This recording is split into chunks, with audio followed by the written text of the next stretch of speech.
गरम फुल्की। गायत्री घर में सबसे छोटी और सबकी लाडली थी।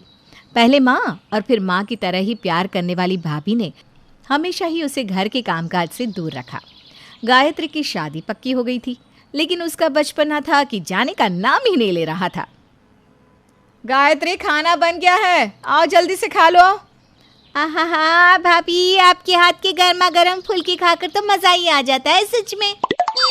हाँ, जितने दिन इस घर में हो खा लो भाभी के हाथ के गरम गरम फुल्के। उसके बाद तो ससुराल में गरम फुल्के भूल ही जाना। वहाँ तो पहले सबको खिलाओ फिर खुद खाओ। क्या भाभी, अनुराग का इतना बड़ा बिजनेस है, काम करने के लिए एक नौकरानी नहीं लगा सकती क्या?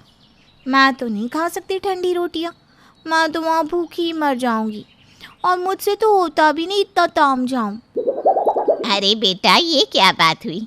अभी तो शादी भी नहीं हुई है और अभी से तू काम के लिए जी चुराने लगी। आप बस देखती जाओ भाभी, जाते ही सबसे पहले मैं अनुराग को समझाकर एक बढ़िया सी नौकरानी रखूंगी, फिर वो पकाएगी और मैं खाऊंगी, सारी टेंशन खत्म। गायत्री की बात सुनकर उसके बचपने पर नैना हंस देती है। समय पंख लगाकर उड़ जाता है और जल्दी ही गायत्री के ससुराल जाने का समय भी आ जाता है। माँ सावित्री और भाभी नैना भारी मन से अपनी लाडली गायत्री को विदा करते हैं। ससुराल में जाने पर कुछ दिन तो बड़े अच्छे गुजरे, क्योंकि गायत्री बस आराम कर रही थी और उसकी पसंद का अच्छा खाना उसे बिस्तर पर बैठे बैठे मिल रहा था। बेटा गायत्री, आज तुम्हें पग फेरे के लिए जाना है, वहाँ से आकर तुम घर के काम में हाथ बटा सकती हो। गायत्री अपने पति के साथ पग फेरे के लिए मायके आ गई थी। भाभी, इतने दिनों के बाद मैं आई हूँ, आज तो आप कुछ स्पेशल सा बनाकर खिलाई दो। सच्ची आपके हाथ के खाने की ना बहुत याद आ रही थी मुझे। अरे बेटा, अब तेरी शादी हो गई है, भाभी पर हुक्म चलाना बंद कर और रसोई में जाकर उसकी मदद करवा। तेरी भाभी इतना अच्छा खाना बनाती है, कुछ सीख ही ले उससे बेटा। माँ, क्या है, 2 दिन के लिए बेटी आई है और आप उसे काम करने के लिए बोल रही हो? भाभी देखो ना। ठीक ही तो कह रही है गायत्री। माँ जी, हमारी गुड़िया 2 दिन के लिए तो आई है, आराम करने दो ना उसे। नैना बेटा, तूने सर पर चढ़ा रखा है इसे। देखना, कल को ससुराल में काम करना पड़ेगा तो तारे दिखाई देंगे इसको।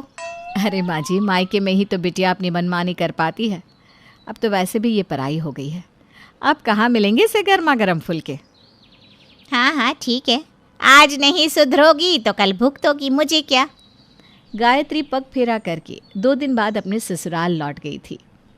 बेटा गायत्री, आज से तुम रसोई संभालो, कुछ मदद की ज़रूरत हो तो बता देना। देख रहे हो अनुराग, अभी हमारी शादी को 10 दिन भी नहीं हुए हैं और तुम्हारी मम्मी मुझसे खाना बनवाना चाहती है। ऐसा लग रहा है कि बस रोटियां बनवाने के लिए ही वो मुझे बहू बनाकर लाई थी। मेरी भाभी ने कभी मुझसे एक पानी का गिलास भी नहीं उठवाया और तुम्हारी मम्मी ने तो मेरे आते ही सारे घर की जिम्मेदारी मुझ पर थोप दी। तुम परेशान मत हो गायत्री, मैं माँ से बात करता हूँ। माँ, गायत्री अपने घर में सबसे छोटी है, कभी काम नहीं किया उसने, इसलिए एकदम से उस पर काम की जिम्मेदारी मत डालो। मैं एक काम करता हूँ, कोई मेड लगवा देता हूँ, प्रॉब्लम सॉल्व हो जाएगी। अरे बेटा, अब उसकी शादी हो गई है, काम से भागने से तो काम नहीं आएगा ना। और सुन अनुराग, ना तो हमने कभी नौकरों के हाथ का खाना खाया है और ना हम खाएंगे, समझा देना अपनी बीवी को। आप चिंता मत करो माँ, मैं उसे समझा दूंगा, खाना वो बना दिया करेगी बस। अगले ही दिन से घर के काम करने के लिए एक नौकरानी आने लगी, लेकिन गायत्री तो खाना भी नहीं बनाना चाहती थी। गायत्री बेटा, दोपहर का 1 बज रहा है, खाना कब बनेगा? वो माँ जी, मेरे सर में ना दर्द है, मुझसे तो खड़ा भी नहीं हुआ जा रहा। अच्छा ठीक है, तुम आराम करो, मैं रसोई देख लेती हूँ। अगले दिन, गायत्री बेटा 11 बज रहे हैं, खाने की तैयारी कर लो, नहीं तो लेट हो जाएगा। गायत्री खाना बनाने रसोई में जाती है और टेढ़ी मेढ़ी 2-3 रोटियां बनाने के बाद ज़ोर ज़ोर से शोर मचाने लगती है। मेरा हाथ जल गया।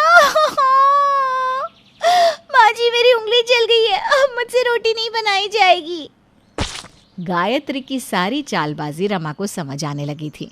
खाना बनाने के समय कभी वो सर दर्द का बहाना बनाती तो कभी हाथ दर्द का, कभी कहती चक्कर आ रहे हैं तो कभी हाथ जलने का बहाना कर लेती। रमा भी अब बहू की कामचोरी से तंग आ चुकी थी। एक दिन गायत्री की सास रमा सावित्री को फ़ोन करती है।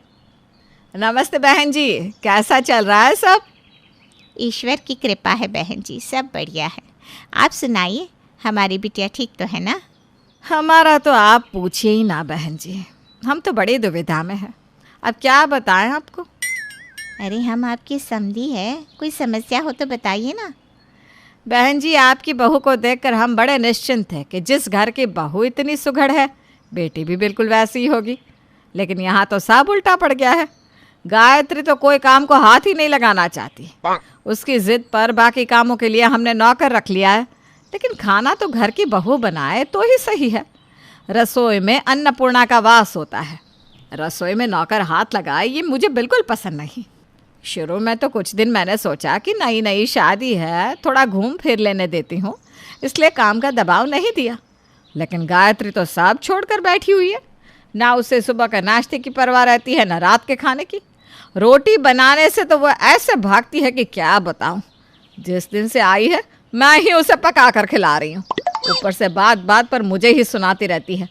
मायके में तो कभी भाभी ने मुझसे एक गिलास पानी भी नहीं उठवाया।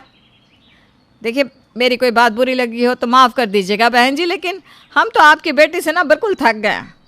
शादी से पहले कुछ तो काम सिखाना चाहिए था आपको। जैसे आपकी बहू सब संभाल रही है, हम भी तो चाहते हैं कि हमारी बहू घर गृहस्थी संभाले। हम कुछ गलत चाह रहे हैं क्या? आप ही बताइए। नहीं नहीं बहन जी, गलती आपकी नहीं, गायत्री की है, और शायद हम सास बहू की भी। अब गलती सुधारने का समय आ गया है, आप चिंता ना करिए, मैं उसे सब समझा दूंगी। शाम के समय गायत्री के पास नैना भाभी का फ़ोन आता है। जल्दी से आ जाओ गायत्री, माँ के पैर में फ्रैक्चर हो गया है। ये क्या कह रही हो भाभी? आप माँ को संभालिए, मैं अभी आती हूँ। भाभी की बात सुनकर गायत्री घबराकर जल्दी से मायके पहुँच जाती है। माँ, ये क्या हो गया? बेटा, वैसे तो चिंता की कोई बात नहीं, बस डॉक्टर ने 21 दिन के लिए बेड रेस्ट बताया है, नहीं तो ये हड्डी कभी नहीं जुड़ेगी। माँ, आप 21 दिन, पूरे 30 दिन आराम करो। भाभी है ना आपके पास, वो सब संभाल लेगी। हाँ माँ जी, मैं हूँ ना, आप चिंता छोड़ दीजिए। अच्छा, मैं जाकर खाना लगाती हूँ, गायत्री को भूख लगी होगी। नैना रसोई में जाती है, रोटी बनाना शुरू ही करती है कि तभी चक्कर खाकर गिर पड़ती है। अरे भाभी, बेहोश कैसे हो गई?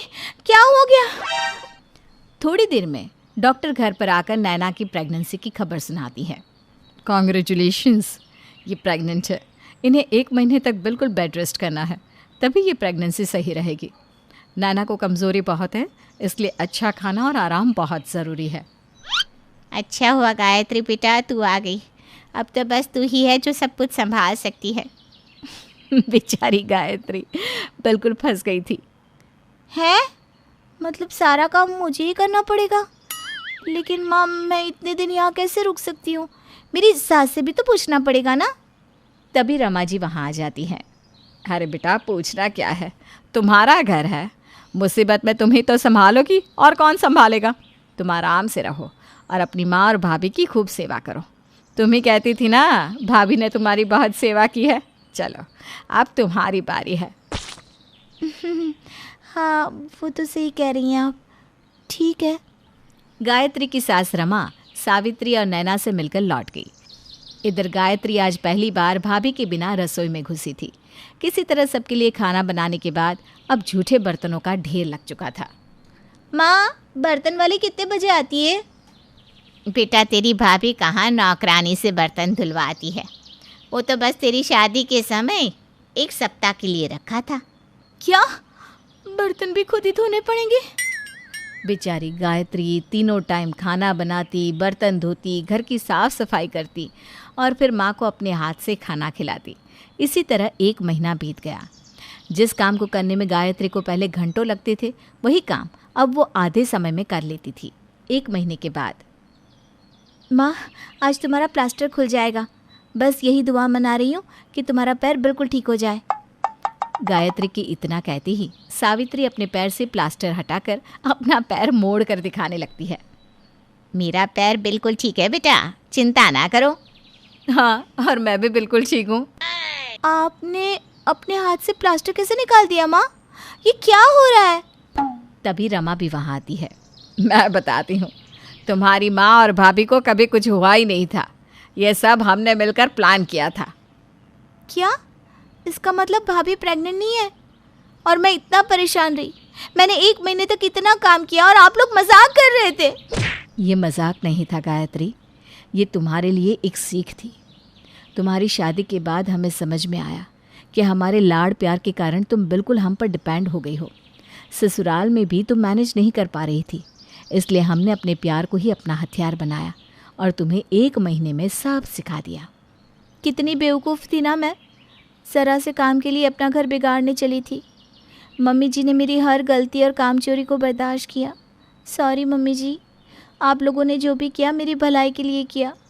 और हाँ, अब ना मैं भी गर्मा गर्म फुल्की बनाना सीख गई हूँ। गायत्री की बात सुनकर सभी लोग खिलखिलाकर हंसने लगते हैं और गायत्री भी खुशी खुशी रमा के साथ अपने ससुराल लौट आती है।